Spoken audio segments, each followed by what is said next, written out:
Hello, I'm Rebecca, the founder of triiyo, and welcome to Pep Talks with triiyo. triiyo is the leading solution for workplaces to support their people during every life transition, from starting a family to retiring and every life event in between. On Pep Talks with triiyo, we chat to our expert partners for advice on how to best navigate these common, complex, and often messy life stages that happen during our working career. Keep listening as we connect the dots between life and work with the simple aim of education and empowerment. After all, life happens at work. Today on Pep Talks with triiyo, we're speaking with Sarah Queenan, founder and managing director at Humanify HR Consulting. We'll be talking about burnout awareness and prevention. Sarah, welcome. Please can you tell us a little bit about yourself and the work you do at Humanify HR Consulting? Yeah, so thank you very much, Rebecca, for the introduction there. That was lovely. Humanify HR Consulting, we're a purpose-driven provider of workplace relations, leadership, culture, coaching, and HR consulting services. I'm an experienced HR practitioner and senior leader, so I've worked in both the private and the public sector with qualifications in psychology and law. As a trained lawyer, I take a little bit of a different approach to HR, and my area of specialisation in HR is in workplace relations. So, however, we work with organisations both small, medium, large, in both public and the private sector. Based here in Canberra is where we are predominantly based. And our mission at Humanify HR is very much to put the human into human resources, which is why I'm really looking forward to speaking with you today, because triiyo, your company, has a very similar purpose in that sense. So, I'm really looking forward to the conversation today. Yeah, we certainly do believe that humans should be looked after, and, whether it's human resources or human connection. We strongly believe that organisations really do need to take a human-led approach to managing and looking after their people. So on that front, obviously burnout is a big issue and a big concern for many people in the workplace, particularly leaders and HR at the moment. Now, we've spoken before, and I know prevention is, the area of burnout that you look at. Can you talk us through a bit more, sort of, why is prevention important to you, and your commitment to raising awareness around burnout? Sort of, where's that come from? Yeah, so it is really important to me, and I think what really surprised me at Humanify HR Consulting earlier this year, we conducted an online poll asking respondents, had they experienced burnout in the last 12 months? And I was really blown away because 85% of people actually said over the last 12 months they had experienced burnout. So it's a huge issue in that sense. So I think, and it's a concern for organisations everywhere at the moment. And really what's happening in the dialogue around burnout awareness and prevention at the moment is really not in that space. It's not in the awareness and prevention space. It's more in the what to do once you've already experienced burnout.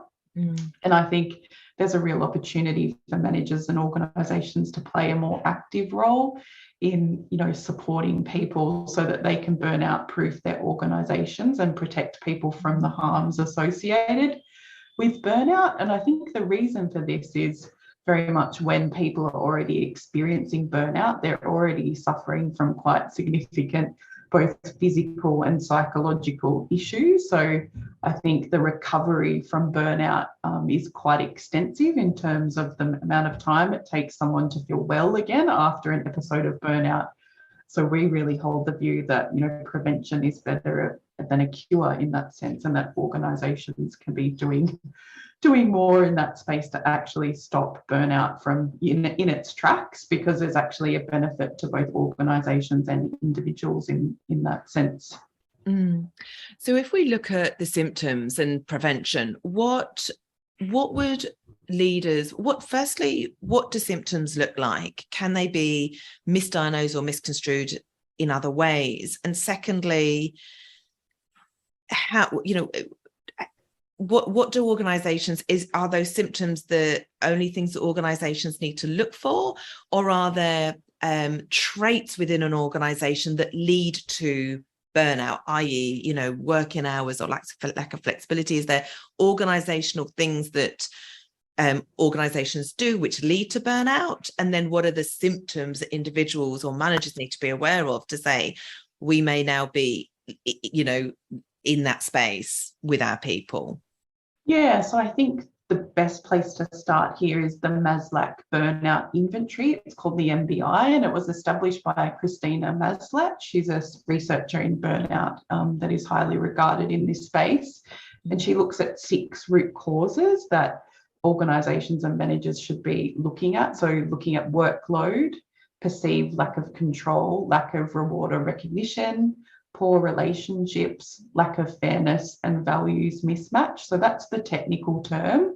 But I wanted to spend some time as well talking about very much how burnout is misunderstood and how it can be misunderstood, particularly in Australian culture. So people can really stigmatise what burnout is and what it is in that sense, which can be really difficult. So some of the stigmas that are associated with burnout is, you know, it's reflective of someone's individual weakness. So in their own personality, things like they just weren't tough enough for the job is often, you know, in the Australian colloquialism and the language that we experience there.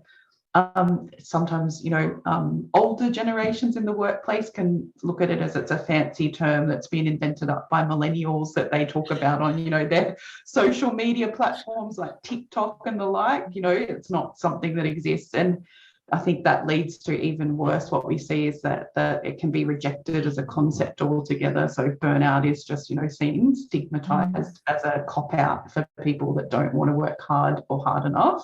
And I think spending some time in this space is really important, because in our culture, we have a tendency to define people by how they work, what their role is, how hard they work.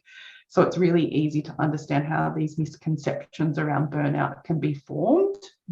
I think if we look at, even at the moment, things that are happening in the media with, you know, Elon Musk's takeover of Twitter, in his current role as, you know, chief twit of Twitter, there's reports coming through about how he's communicating with employees in that organisation around very much, you know, you need to be more hardcore, you need to be working longer hours, you know, you need to be coming in and sleeping in the office is kind of the impression that's been put out through that. So I think very much what we look at, in many ways, we're responsible for this culture that we've created and the misconceptions that we've created around burnout at work. And I think holding this view, you know, if you don't want to be a hardcore worker and you don't want to work, you know, 70 or 80 hours a week, very much the view is that you're not less of a person or less committed to your role. There's a need, I think, really to change the conversation around those misconceptions and those stigmas that are out there, because that's really an important place to start. Yeah, well, it'd be very interesting to see, you know, Unilever have just moved to that 4-day week. It'd be really interesting to see how that impacts employee well-being, and if that has any impact sort of around burnout or anything like that. I'm not sure if anyone's doing some statistics or research on that, but you know, extensive hours obviously is not conducive to a healthy human. And so in terms of the sort of symptoms, you know, when what would be the first things as an individual if I'm going to be concerned about myself? What are the symptoms that I should look out for? Is it, you know, extreme tiredness? Is it the feeling of depression? And say, you know, I've done some conversations with one of our mental health partners as well. And it's easy for these terms and terminology and symptoms and outcomes to be maybe either misdiagnosed or attributed to one thing and not another. You know, does burnout cause, say, depression, or does depression cause burnout, or are they completely separate things? Yeah, so I think very much burnout often is approached as being, you know, only a psychological phenomenon, in that it is only attributed to that. But what we're starting to understand as we look at the research is that burnout is actually can cause quite physical symptoms for people as well. So, you know, you don't always have to be someone that has experienced a psychological illness to be highly at risk of burnout. It can be something that kind of creeps up on anyone over time. So the World Health Organization has their definition of burnout where very much they see it as a syndrome conceptualized as resulting from chronic workplace stress that's not being successfully managed. And it's characterized by 3 dimensions, so feelings of energy depletion and exhaustion, increased mental distance from a person's job, including their behaviors. You might be seeing as a manager that they're starting to act a little bit more negative or cynical towards their job and their role at work. And you might be thinking as a manager, this person's really changing. They've never been like this before. What's going on? And you'll see too, with the definition from the World Health Organization, the final element of that is reduced productivity and efficacy. So particularly if you're noticing someone in your team that potentially previously they've been a really high performing member of your team, and they're starting to really not give 100% like they normally would on the job. These are all really key factors as a manager that you'll be looking for in terms of those elements. If we go quickly back to the MBI, so Maslach's burnout inventory as well, one of the key root causes she refers to is relationships and quality of relationships. And the reason I raise that is back to your question, Rebecca, about what managers are looking for, is often you're looking at someone where when they're burnt out, they're often using all of their energy that they have left just to turn up to work and actually get through the day. That is their goal. They're not kind of having goals to be a highly social, member of the team and create new relationships. You'll be noticing where you're seeing them withdraw from the team because they're conserving their energy, because someone that's experiencing burnout in that space, as I said, they're just using all their energy to get from, A to B, through the start and finish of the day. So you'll be seeing things like them really withdrawing from relationships with colleagues. You might also become aware that potentially they're having relationship issues outside of work as well. Because let's face it, burnout is not just a workplace issue. It's something when someone's taking that home, they've got less time for their partners, their children, their other family members. So I think it's really those types of things that you're starting to be on the lookout for, that they're really key red flags as a manager, that you've got to start thinking, what's going on here? I need to start having a conversation with this person because I'm thinking that they could be experiencing burnout. And if they're not, potentially they're well on their way to potentially experiencing burnout. So there's some of the really key factors to be on the lookout for. Yeah. So, I mean, it's essentially high rates of workplace stress are causing this phenomenon and this reaction, which is multifaceted within individuals, and we all experience it in different ways. And it's very clear to see the ripple effect from that individual out into their personal life, but also the work life. And it's really clear to see as a manager the negative impact that burnout will have back within the team and the business as a whole. So if we then track back and look at that prevention, what should managers or organizations do sort of internally to reflect or do almost a self-diagnosis of, is my workplace safe for individuals? Are we sort of promoting a culture of burnout? And what should people be looking for or analysing to prevent that happening? Yeah, so I think there's a lot that managers can do and a lot that organisations can do. And I think it's not something too that we just lump on managers as a whole, because what we know from the research too, that managers and leaders are actually more high at risk of experiencing burnout themselves. So very much we think about, why do managers need to be concerned about burnout? So we know burnout has really significant impacts on productivity, on organisational culture more broadly, on turnover. We know that health and well-being is a really important concept for organisations in terms of really taking that seriously. And I think a great way for managers to approach burnout is to think about it in the same way as concepts that are already familiar to them. So what we look at is very much here is the definition of workplace bullying and harassment.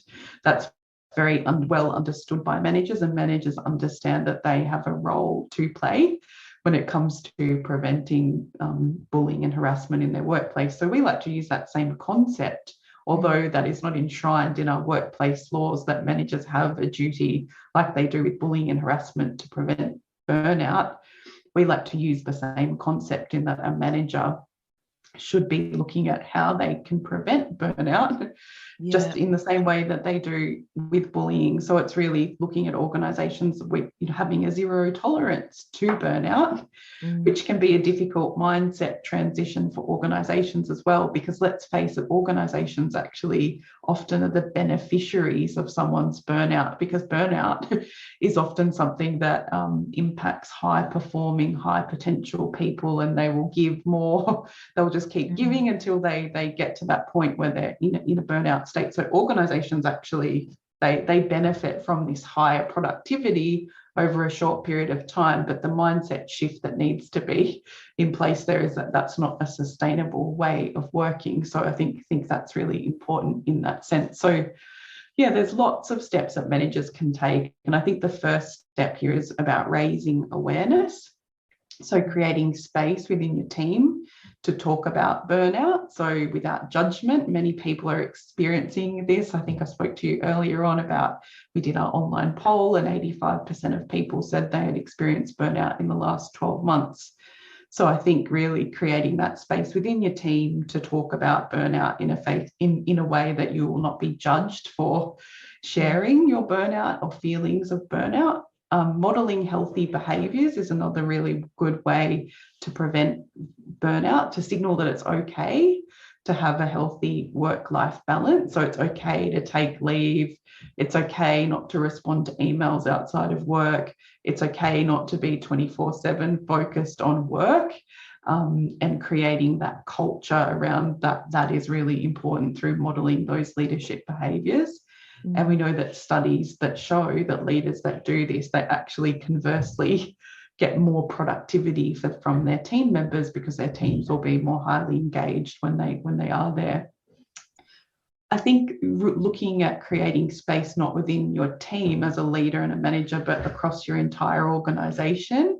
So looking at ways that you can create groups, diversity. We have diversity and inclusion type groups that are within large organisations, looking at ways where burnout can be put onto an agenda, either of those existing committees or creating a burnout awareness group, in your organisation. So many people, I'm sure you wouldn't have many empty chairs at the moment to a committee or a forum within your organisation if you created one to talk about burnout. So I think really creating that space, looking at how it's being handled from a WHS perspective, workplace health and safety.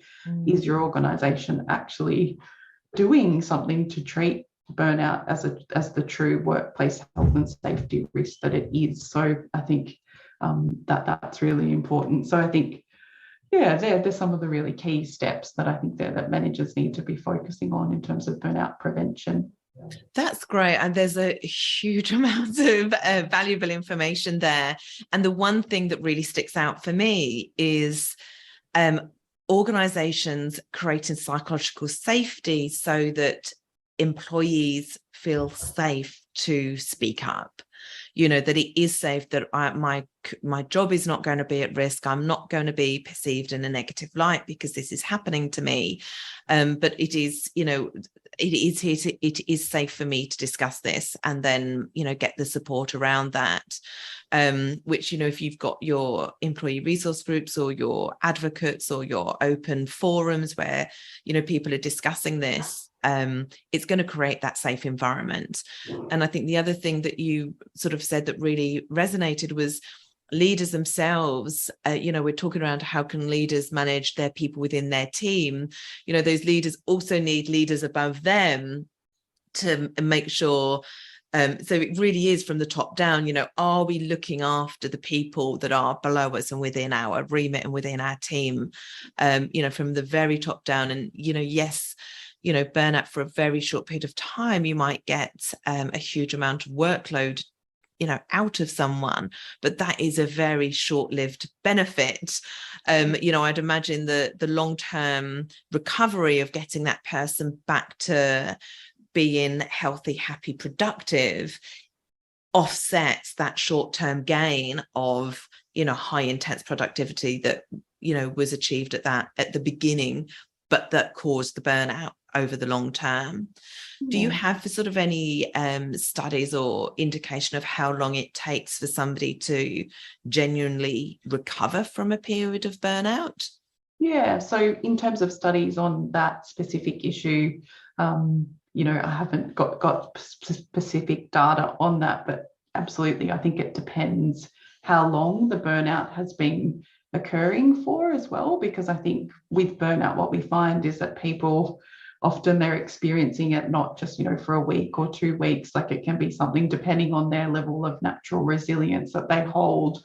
They can be working in an unhealthy burnout environment, an environment that's creating those conditions for burnout for many years.